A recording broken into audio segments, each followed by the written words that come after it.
All right. Good morning, everybody. My apologies for starting late. We're going to try to run through it so that we do not kill your morning. So today we're going to talk about getting to the close. Has anybody had any good wins since the last time you were in Ignite?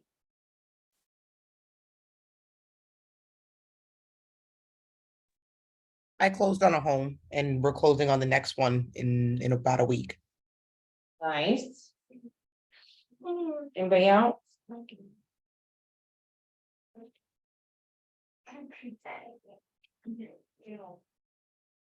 Okay. Let's move on to the next one. All right. All right, so today, this last section of Ignite has been all about the transaction.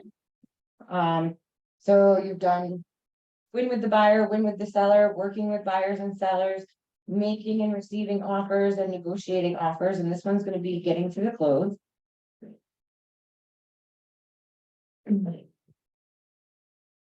So let's go to the next. All right, so timelines.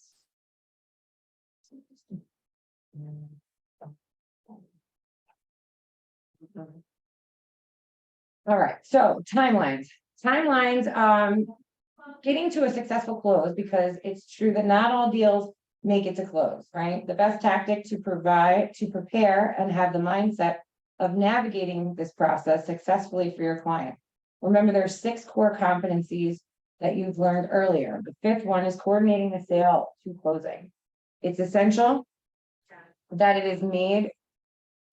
It is such an essential skill that it has made the list of core competencies, which is what you've learned, what we just discussed that you learned. Now let's move on to it. I'm reading, so I apologize ahead of time. Let's just move on and do my normal run through. So today we're going to talk about developing a transaction timeline, applying best practices to avoid risk, and identify ways to follow up after closing to build more business in our database. So I want you to start thinking about what you're going to learn today and consider some questions that you might have, especially if you guys have already begun the process of having an accepted offer and or getting close to closing. You know, Danielle likes to pick my brain on a regular. All right, so real estate transactions aren't particularly trouble-free. It's a strenuous and trying time that requires all the attention and effort you can command. What does that mean? Exactly what it says. It's not trouble-free, and you should really let your client know that while I'm here for you, there's going to be bumps along, not if, but when there's a bump along the road, we'll get through it. But it's pretty much inevitable. 100%. So what does that mean, Danielle? What should we be doing from the very beginning of our transaction with a buyer or seller? I like to just be communicating so that they know what to expect, so that nothing really comes as an absolute shock or surprise. Like this, just walking through the transaction so that they're aware, these are the sort of things that normally occur. And I know it seems like the end of the world to you, but they normally occur in most situations. And this is what we're going to do should that happen, to work through it, to kind of be proactive about them, being upset or being scared or changing their plans at the last minute. Right. So 100%. It's broken. I can't get it away on so 100%. So in the very beginning of every single solitary deal that I have, client conversation I have, I set my expectations. So I set my expectations and I give them an overview of what the timeline is going to look like, so that each and every step along the way, I will be able to state them as to what possible things could go wrong and or what will go 100% right, and how I can assist them in making sure that they feel everything is good. So timelines. Now, just like getting a lead doesn't mean that the person is your client, right? getting an under contract doesn't necessarily mean closing a deal or getting paid. There are plenty of things that could get into the way. Has anyone gotten into a contract and not made it to closing? Yes, several times. Yes, several times. Can you guys hear everybody Yes. here? All right, Christina, tell me about your big one. So recently we had an accepted offer on a house and the buyer backed out due to a stupid reason. It was a cash deal. They were looking for a 30-day close. Contract signed, down payment sent. And then a week later, they called us and said that they didn't want to move forward because of some stupid belief that they had. So. Can we elaborate on kind of what you? So basically there was a neighbor next door that was a little crazy and said that if you do renovations on this house, the whole entire house is gonna fall off, even though they were Tudor style houses that are all connected together, they're all attached. So if they're doing construction on their house and if it were to fall apart, everybody's house would fall apart. So Gotcha. very stupid on the neighbor's part. All right, so there's a great example of a neighbor issue. Yes.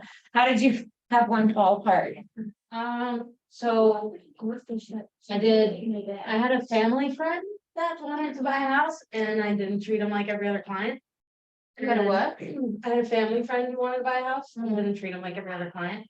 And then we should have been able to close, but he wanted to push closing and then the seller wanted to push closing and then he wanted to push closing and then the seller didn't want to let him push closing. So then they just canceled the deal. Okay, so what did you learn from Mac- that one? Mac and I just had one last week that we got to the closing table and come to find out the buyer bought a $85,000 work truck. So they were not able to get funded. Oh, so, and yes, funding, absolutely. Funding issues. So what did you learn from doing a deal with a family friend and not treating him like any other client? You either get rid of them or you treat them like every other client.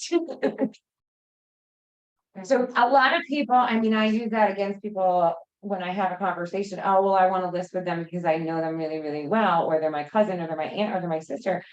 What is a good way to combat that, right? Sometimes business with people that you know isn't always great. If you cannot keep business and personal separate, it can be very detrimental.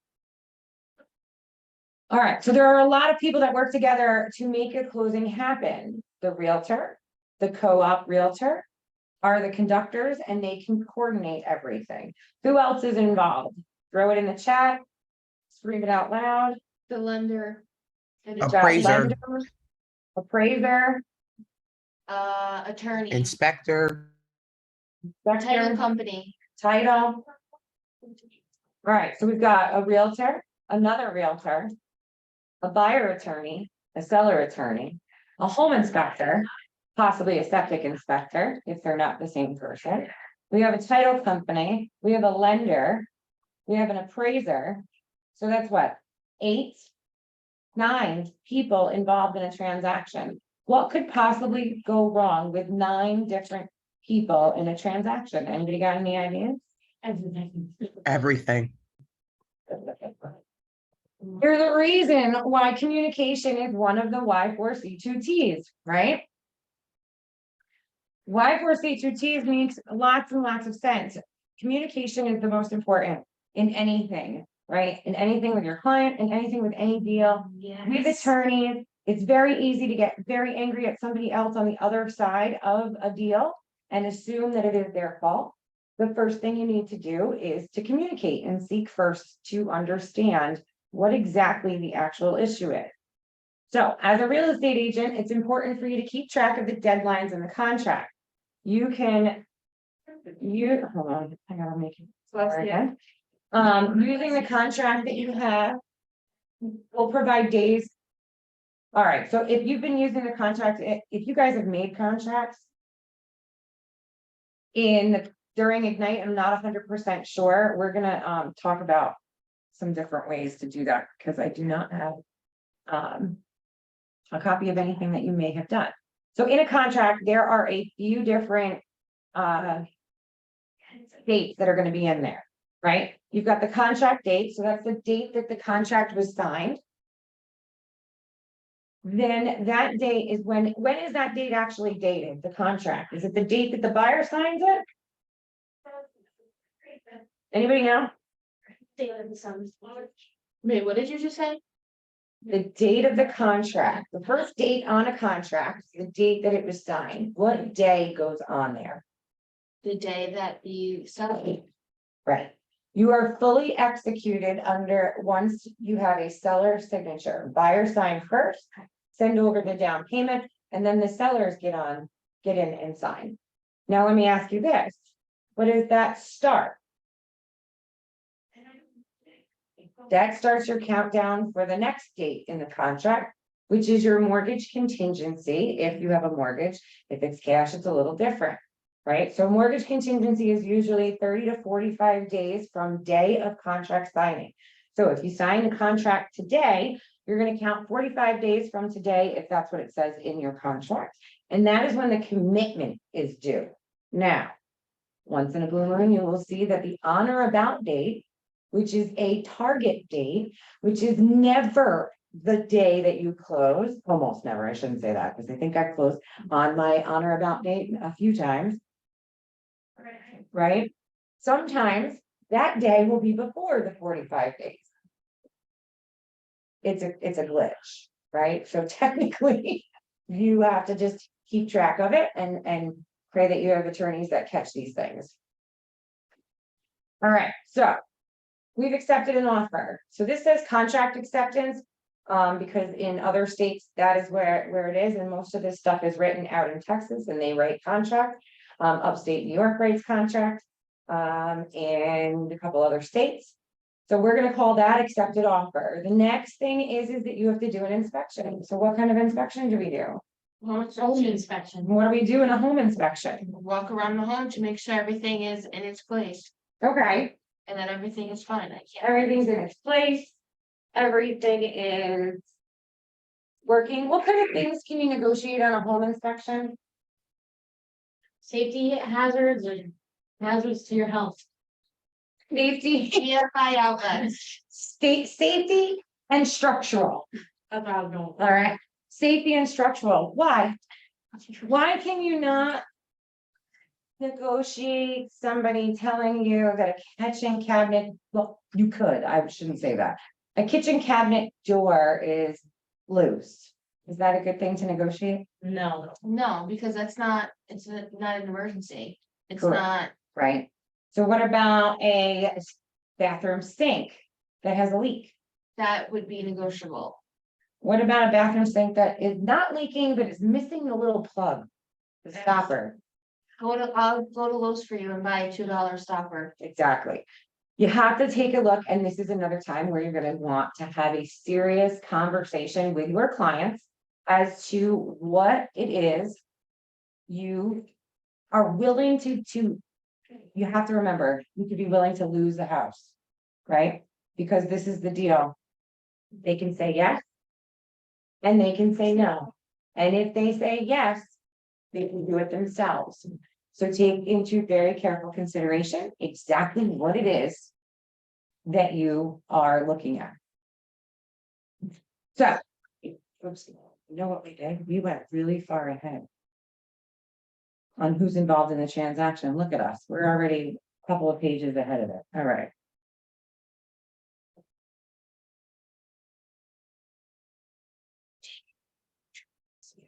Probably. All right, so we're gonna jump a little bit more ahead here. So we're gonna do all of that and then we're gonna negotiate. Then we're gonna send all that information to our attorneys and get into that contract. So now we have a list of participants. Be on the attorney's butts to make sure. Hold on. they're done. You know that too. Let me go. Come on, I'm sure you're jumping. Huh? We're not there. All right. So we have written down, we have talked about all of the moving parts in here, as far as other people. So we're gonna talk about co-op agents, the title person. You're gonna talk about inspectors and lenders and appraisers, insurance agents, We did forget that one, so that went up to 10. Movers, contractors, family members, like it or not. How many of you have had an entire family show up on a showing? Yeah, Anybody? yeah, and the father, because he's a contractor and his brother's cousin's mother's whatever. Is a contractor and has to point out that, oh, this is wrong, even though it's not wrong, pain in the butt. Anyways. All right, so let's identify what a buyer needs first. Okay, so out of the list of the people that we need, who is working with a buyer?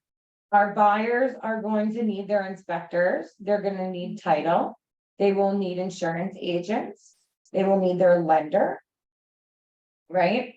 You should ensure you add the responsible party and potential due date. So in your timeline, you can create this timeline for your buyer. In I know that in Command, there are some places for you to be able to do things like that. All right, so what do I need to know and what do I need to do? What does the real estate team, the co-agent, the inspectors need to know and take action on and when? What am I doing at each of the bullet proofs in the transaction? So let's look at what that looks like. So you're gonna get an accepted offer on September 2nd, and you're gonna send them an inspector list. Okay, the earnest money it only goes to the attorney. Okay, so this is a little bit backwards for us. But we're gonna make it through it, I promise. We're gonna schedule an inspection. How quickly should we schedule this inspection? No more than 10 days after inspection or after accepted offer. Right, we wanna try to keep that within 7 to 10 business days or 7 to 10 days of an accepted offer. Multiple reasons, right now, there's not a lot of houses still, inventory is low, the faster you get that done, the faster you get to contract. Once you get to contract, those contracts, you're gonna sign all those contracts after you've negotiated. Now, what's next? If you're buying with a house, a mortgage, I'm sorry, if you're buying with a house. If you're buying a house with a mortgage, you're going to now, the fully executed contracts are going to go to your lender. Your lender is then going to have your client sign all of their disclosures in order to start the loan process. What are some of the things that you should be discussing with your clients during this process? While the lender is doing their job. Anybody? Hello? It's me. I know, hello? All right, so let's talk about what we should be talking about. Communicating the deadlines. We need to make sure that we need to keep on top of the deadlines. In Command, you can absolutely mark all of those things. You can create checklists inside your opportunity. You can create tasks as well to keep yourself on top of things. During the time that the lender is doing their job, we should constantly be reminding, as well as the lender should be reminding, they should not do things, as Christina said, purchase an $85,000 truck. That will definitely change your DTI. It's not a good thing. Anybody know what DTI means? That's an income rate. Debt to income ratio. That's income ratio. If their DTI goes up, what happens? They can't get a loan. They can't get a loan, right? Or it could very well switch them into a different loan, which in turn makes them have to redo everything. Yes. So if they were conventional and they go and buy something, they might be stuck in an FHA, which means you will have to pay for a second appraisal and a whole lot of other, which will push your timeline. So even though the lender should be doing it, you should also be reminding them not to do these things as well. This is tips. Lender and buyer communication. The lender is going to ask your client for 550,000 documents that they probably already provided. What would be the best response to your buyer?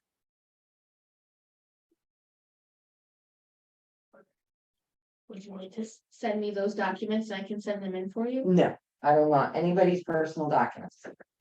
I don't want their social security number. It's bad enough I get that stuff when I do a rental. I don't want anybody's tax returns. I don't want anything. I will allow them to CC me on it so that I can say it if they're gonna send them over, that I will do, but I'm not gonna be the one responsible to send them over. If they are asked for a document and they think they sent it already, forward the same email. Re-forward the email and then CC you on them, so that you can see that they were sent. The lender's gonna ask, sometimes those documents were not sent properly, right? So I prepare my clients with, listen, they say, now we're in contract, they ask, how quick can we close? So that, the number one question, how fast can we close? Well, that depends on you. So I say that to my buyer, I said, that depends on you. If you make sure that every document that's requested by you is given to the bank within 24 hours, it shouldn't take us very long at all. If they ask you for a bank statement, send all pages, including the blank one. Right? The It's there blank, for a reason. it's there for a reason. If you send a page that says, if you send a document that says 1 of 8 and you only send 7, it is not a completed document. So I just remind my clients to constantly do that. Communication with a list or a list of recommended companies. Do you know that your buyer has the ability to choose their title company? Choosing a title, most attorneys don't tell you that because, I mean, they do tell you, but they don't push the issue because most own a title company. You can choose your own title company as a buyer. Just like you can choose your own insurance company, inspectors, lenders, etc.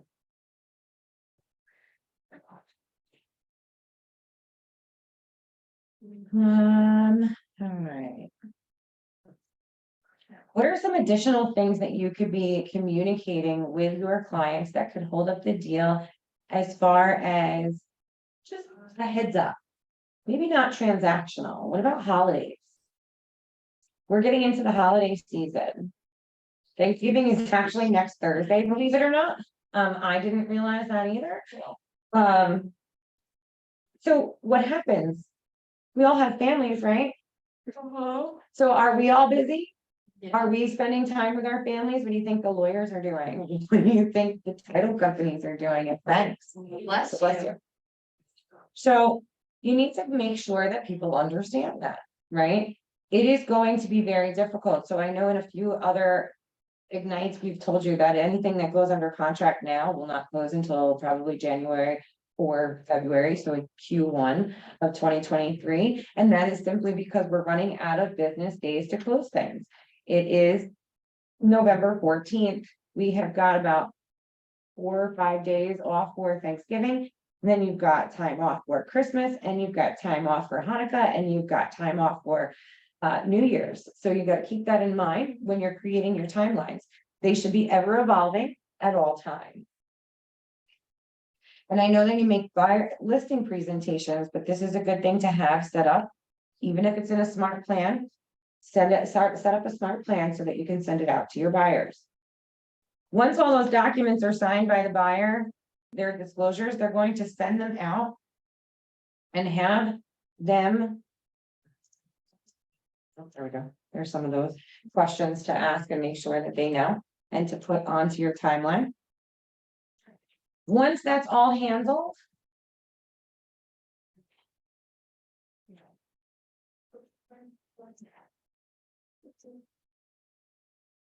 I'm just checking what this is. I didn't miss anything. Yeah, it's all right. Once all that's handled, the bank's gonna order an appraisal. The appraiser is going to give a call to the agent. Anybody know how long it takes for an appraisal to be done? About 2 weeks. About 2 weeks. There are deadlines and there are timelines for appraisals. They have to, from date of exception, it is usually anywhere from 10 to 14 days that they must return it in. Return and submit the appraisal documents to their management company. All right, these timelines don't make any sense to me. All right, so now let's move on to sellers. The seller and transaction involves more than just you and a seller. In a seller transaction, there are also many people that you're responsible for bringing into the transaction. You're going to follow the basically the same steps to create a timeline for a seller. Danielle, I believe you have some good documents for that, right? You've created some stuff to give your sellers? Yes, I love Canva, and and it makes life a lot easier to be able to give them something to flip through, either digitally or physically.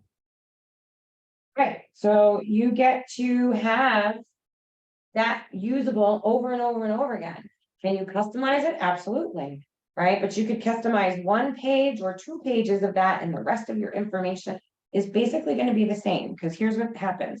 If you do the same thing over and over and over again, you get really, really, really good at it, right? So the more buyers you talk to, and the better your conversation is. The more sellers you talk to, the better that conversation is going to be. And your process will be the same over and over again, which will in turn get you to do what? If you know your process super well, what happens? You get the hang of You're it. confident, you're a pro at it. Right, it gives you the ability to be able to handle multiples at one time. So top agents probably have, how many listings does a Gibbs team have on average? At a time Mhm. for the month, On average, I would say 10 or 12. okay, so on average, 10 or 12 listings are on a month, and then how many buyers do you think you would have? Probably twice as many. But how many are you working at one time? Right now, I'm working with 8 buyers. Okay, so 8 buyers and 12 listings, and granted, they are a team, there's a couple of people that are in there.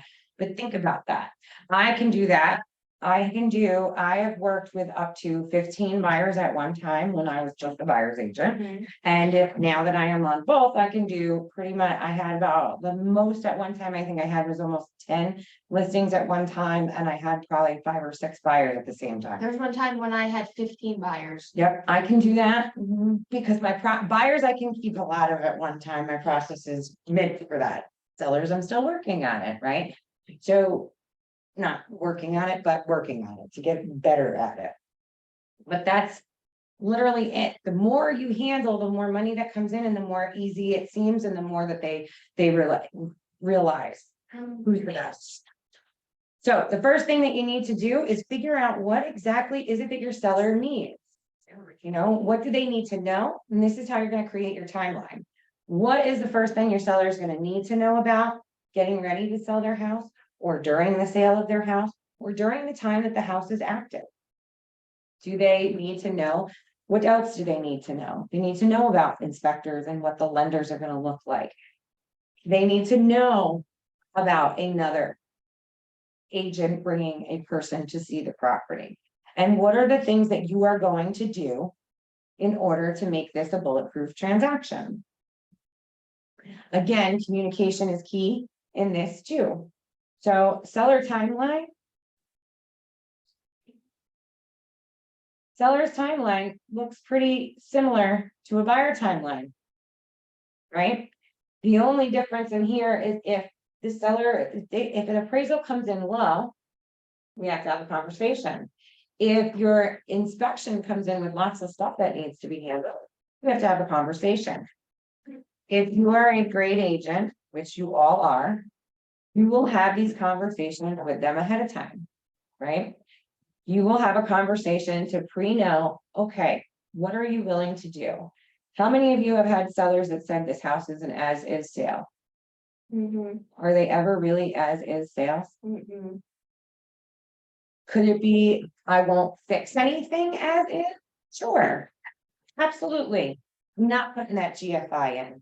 Great, I'll go get you a $20 outlet. We'll handle it.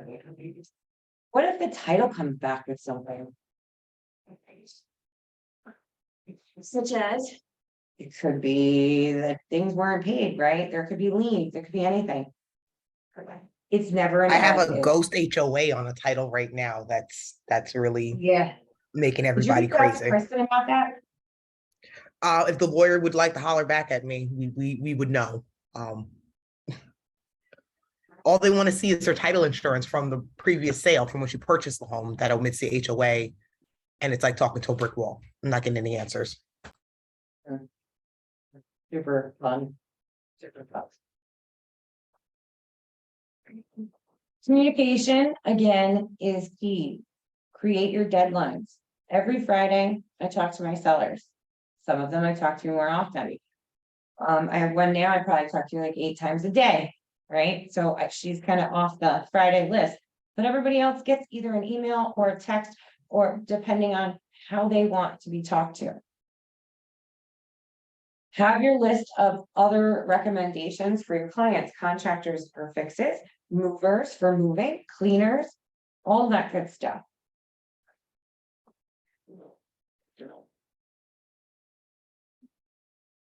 Documents.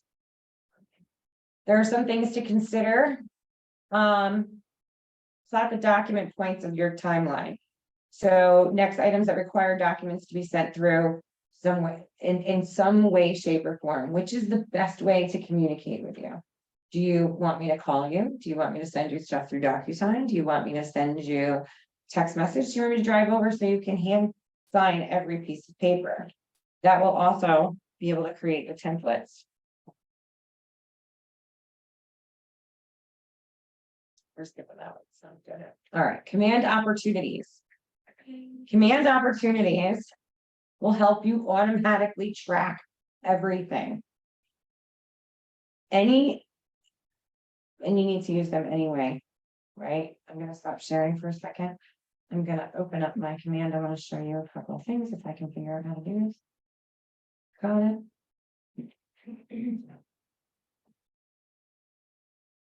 Anybody learn something new just now? Or y'all pretty much know all of the next steps in a transaction?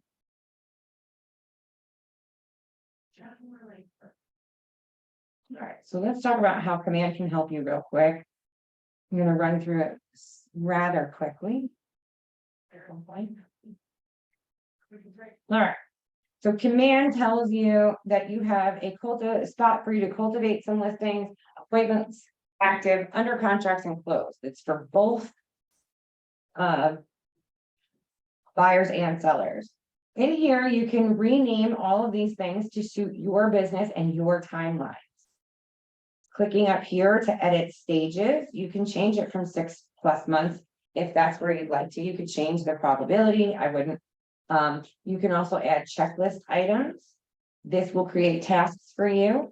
You can create client updates as well, so that you can automatically update all of your clients.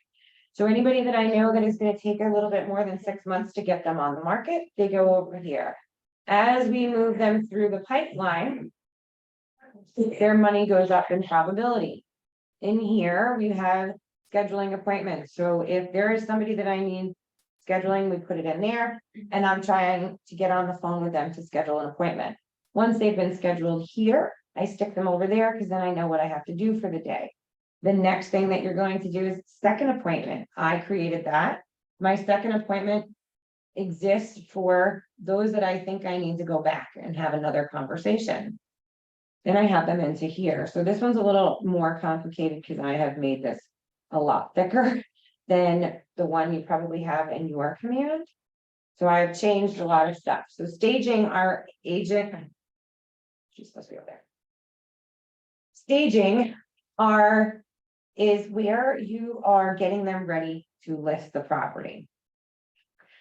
The next one is showing. That's when they're on the market and people are going in and out of them. I also have checklists that I have created. So I've uploaded so I can actually check all of these off because I've done all of this. I put all of these things in here to remind me of things that I need to do. Okay, this is the last thing that I need to do once I have an accepted offer. When I have an offer that I have received, I move it over there so that I know that I have to have a conversation. Once it's an accepted offer, I stick it over there. So now I know what I'm doing with the property and I'm waiting for an inspection to be scheduled. Then I move it over. This seems like a lot to do, but if this will help you at a glance, be able to follow up and keep your timelines going, I highly recommend. I'm moving over into under contract. Once everybody has got contracts out. After they are fully executed, they go into appraisal. Unless they are cash. Right? So cash, I stick into financing.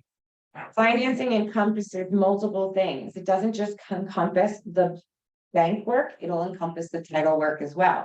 Municipal reports, because in cash, there's still a title report that needs to be done in a municipal that needs to come. I'll stick it in there until we get a clear to close. Then it's clear to close. Now I'm just waiting for them to schedule it. I put them into schedule after that until they close. The date that they close, I move them into close and get them on the follow-up plan for after closing. Same thing with a buyer. Let's go back here. Same thing with a buyer. Can you see the house again, Eugenia?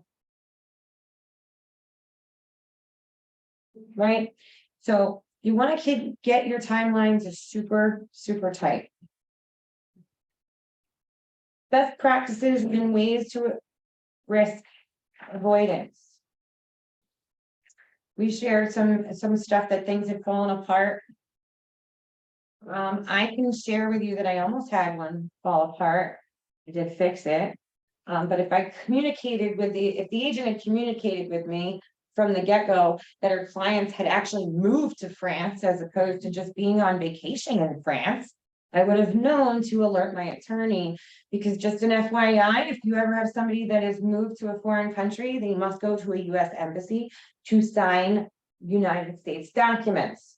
They can't just get them notarized in a bank.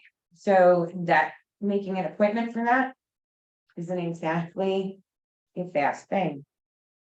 The more you communicate, the better it is. If you set those expectations up front and maintain your professionalism, that being said, when you're doing stuff for your family, your friends, I don't care if it's your mom, business is business, work, friendship is different. This is the way I work. I've sold my best friends a house and they wanted to use a bank that I did not want to, they didn't want to work with, but it was definitely not the best choice for a new construction. And I did the same thing I always do, I gave them 3 options of local banks that were going to do the right thing for them and make it easier because they couldn't get it. And that's where they ended up listing. If you don't treat everybody the same, you will not get good at this, right? You need to do the same things over and over again in order to master them. Being proactive, where is the deal at the most risk of falling apart?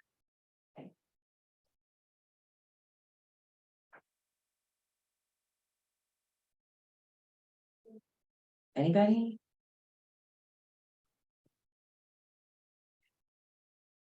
Anyone? I would say towards the end when we're getting towards the closing date, but I mean, it could happen at any time. So the most potential is actually in the beginning. Delay in contract signing, after the home inspection and after an appraisal. So after contract signing, if they take too long, a seller gets frustrated and wants to move on. They think they weren't serious or that they're looking for another house. Communication is key. It could vary, like right now. It's been a week since I've sent out contracts, but the agent has informed me that their attorney was away until Wednesday. So they're signing on Wednesday. I don't have to panic that they're not actually going to sign those contracts, right? After a home inspection. You give them all 3 recommendations because you love 3 home inspectors, but they choose one that's not on your list. And that is all the more happening more than I would like it to. And what happens with that? We have home inspectors that are flag throwers and home inspectors that are people of explanation, right? So there's a lot of things wrong with this house. If there's a lot of things wrong, what if they are things like it needs a railing, it's missing a railing, a water a water heater's tube is not down to the floor, there's GFIs missing in every bathroom, the shower head is leaking. Is that a lot of stuff? Okay, so you don't count because you've sold a lot of houses, so you can't say no. To some brand new buyers, that's really scary. Most of our buyers are coming from apartments, yes? So if they're coming from an apartment, have they ever turned on their heating? Have they ever changed a plumbing fixture? Do they know how to change an electrical outlet? Most likely, no. So lots of little things feel like big things because they need to pay somebody to do that. Even though you could definitely give them a cell phone and type in YouTube and learn how to do a lot of those things, right? Changing your shower head leaking, it's not going to make the house fall down. So you need to make sure that you communicate with them really well. Best practices for keeping the deal alive. Pricing the home reasonably in your listing or on your offer, maintaining a good relationship with the co-broke to make renegotiating more successful. Accurately setting your client's expectations about the process and the cost from the beginning.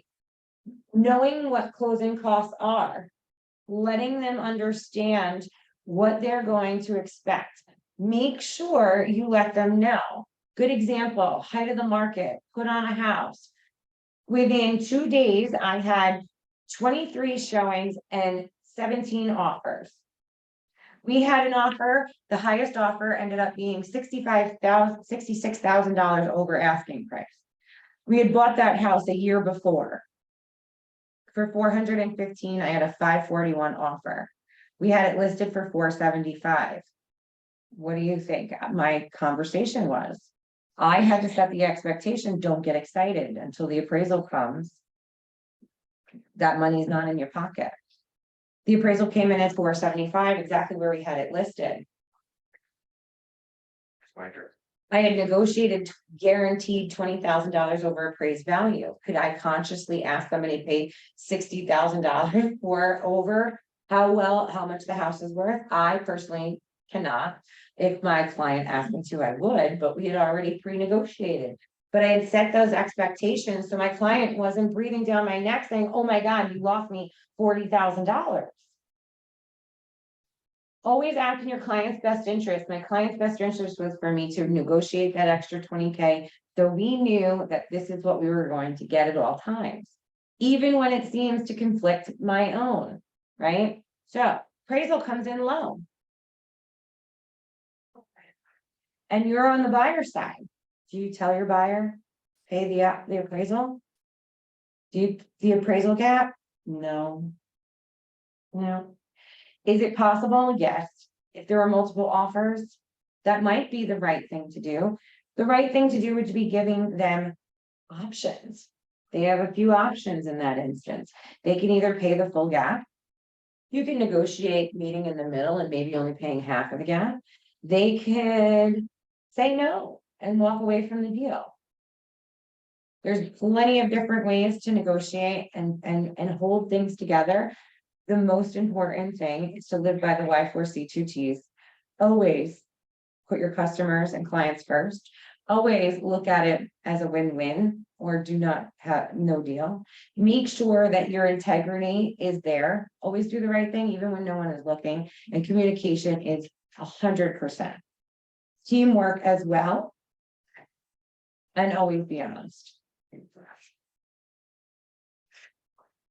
Anybody got any ahas or questions?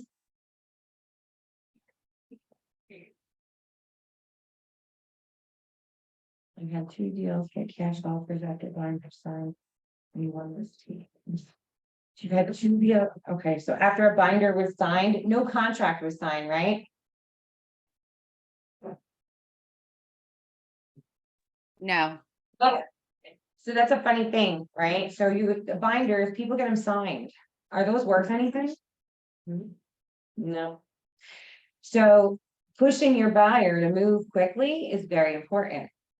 Right? So the timeline is very important with a buyer, and you're gonna tell them we have to get an inspector immediately, and we need to be able to get into our attorney to sign them.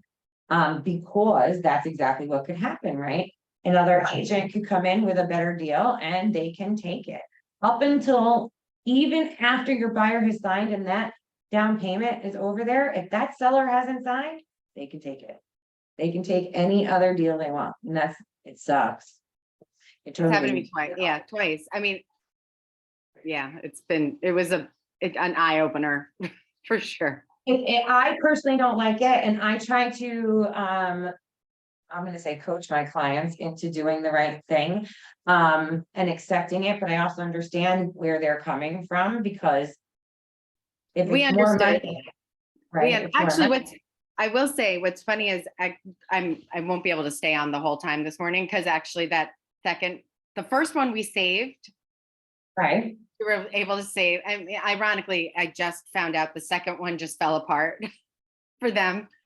And they just messaged us to get it, to see if we're still interested. So they are falling apart and it's working out in my that's favor, another thing, but it right, that's it another deflated reason. my clients for 2 weeks. I couldn't even get them to look at anything else. Yeah, it's not, it is hard, and that, I will tell you, that is a conversation to have in the very beginning. So now you've had that happen to you, so your next clients, you're gonna have conversations on, and really button up your timeline to Yeah. make sure that you can try to avoid it, right? There's never a Definitely. guarantee to be able to avoid it, because we cannot control other people as Right. much as we would like to.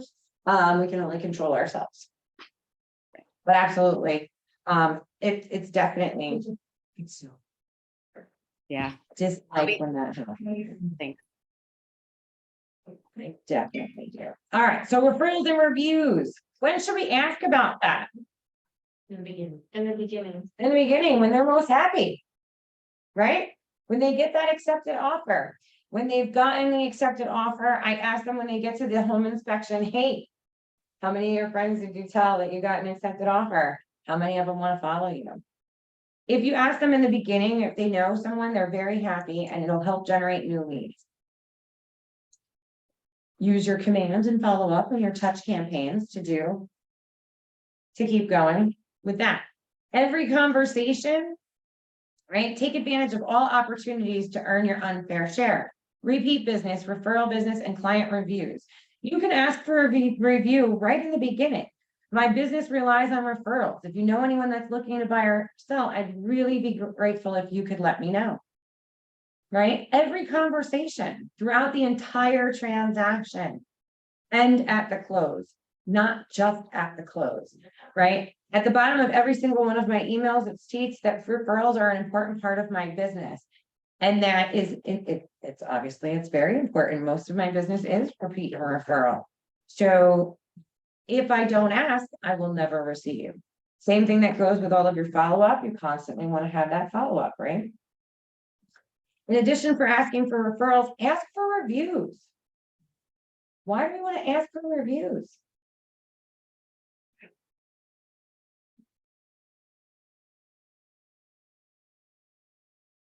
Reviews can help you in two different ways, right? They can help you get more business because you did a phenomenal job. But what if somebody says, I wish you could have done this? Take that in. You That's can what take that and utilize that to do better on the next one, right? So constructive criticism is important. Yes, ma'am, Wendy, a bit more business when you look good to others, 100%. Any ahas about that? Post-close follow-up. I bet you can guess what this is gonna be. Post-close follow-up, you're gonna want to put them on things. Would you leave them on your neighborhood nurtures? No. Your neighborhood, why not? Oh, Why not? Why would you not leave them on a neighborhood? well, no, you can, because then they can, resale value when they want to sell again. So I leave them on a monthly neighborhood so they can see what's going on in the neighborhood as far as what's being sold, what's happening for exactly that. So they can keep an eye on what their what exactly it is that their house is, the fluctuation of their house. We also want to put them on an anniversary. Mhm. You want to call them and congratulate them on their 1-year anniversary.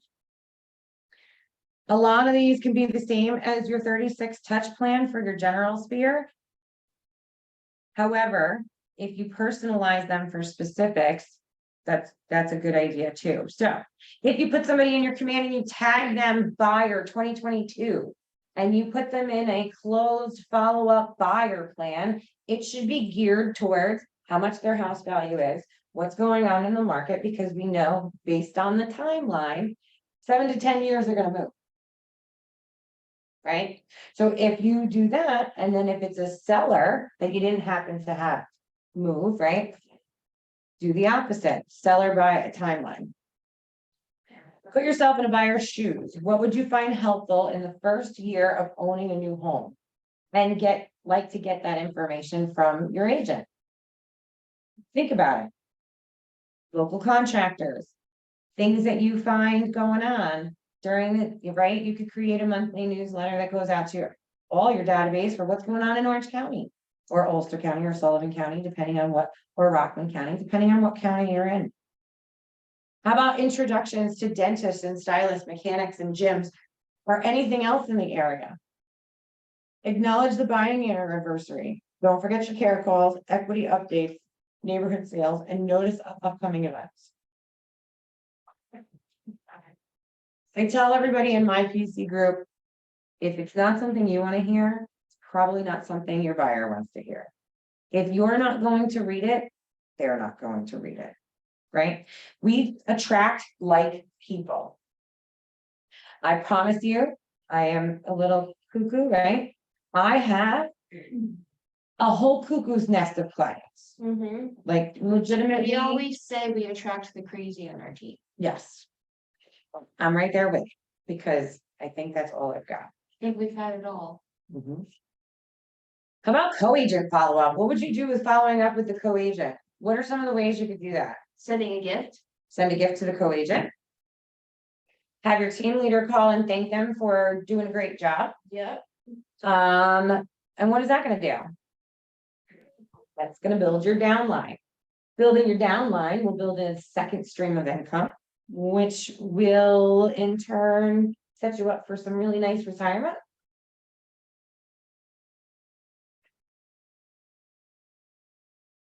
Any ahas on that one?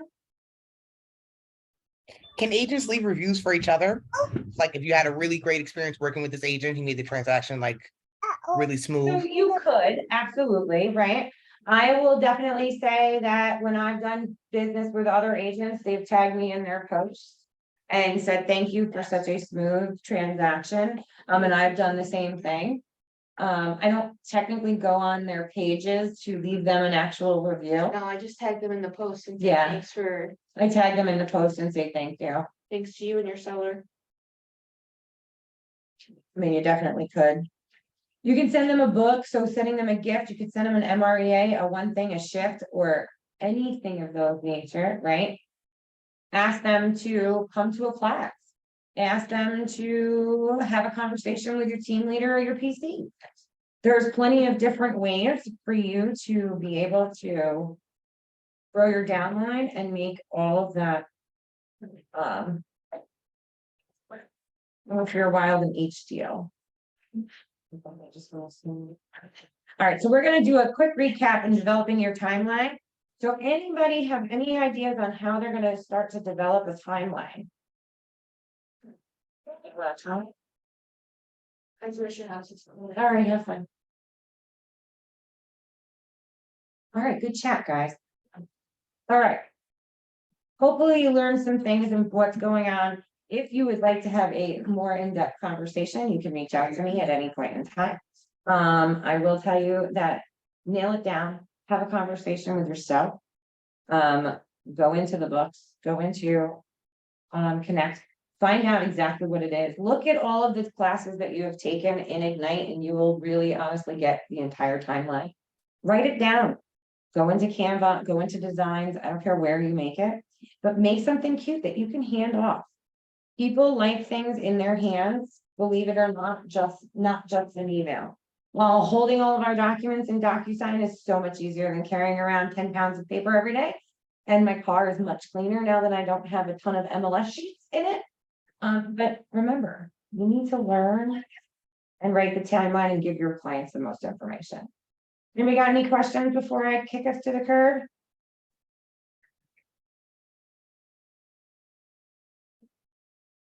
All right, my dears, have a great day. Thanks for coming. See you soon.